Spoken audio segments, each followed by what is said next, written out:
畫耳仔之前咧，我哋咧會畫咗一個圖先啦。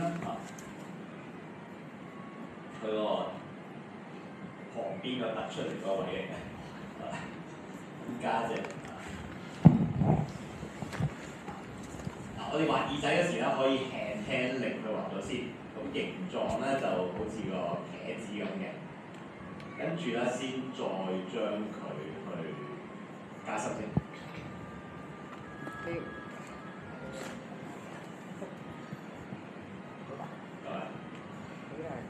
好啦，咁我哋咧就會用埋呢個圓圈啦。咁喺眉毛嘅右下角同埋耳仔嘅右上角嗰度，去將呢個圓形嘅1/3去畫咗先。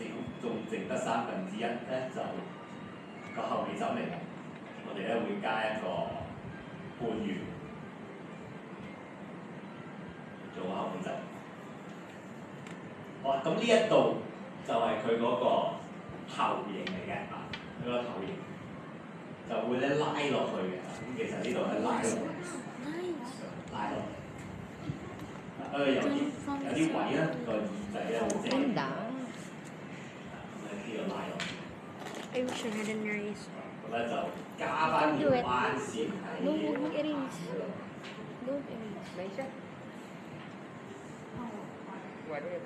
加翻條彎線。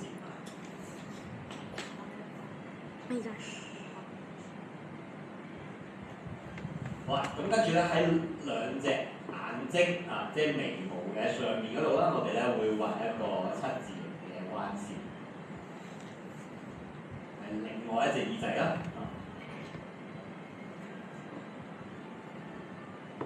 咁我哋加多一條彎線喺下邊度。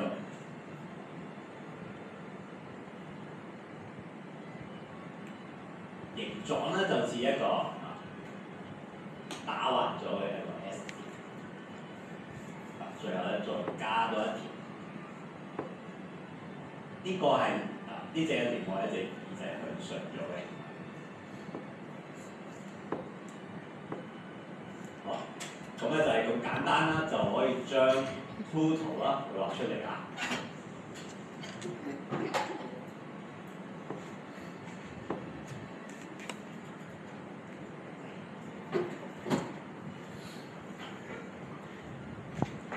畫得好喎，係咁樣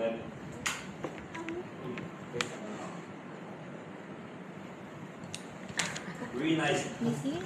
咦，咁既然大家畫得咁好，咁我哋不如俾翻自己同身邊朋友一啲掌聲啦，唔該晒。好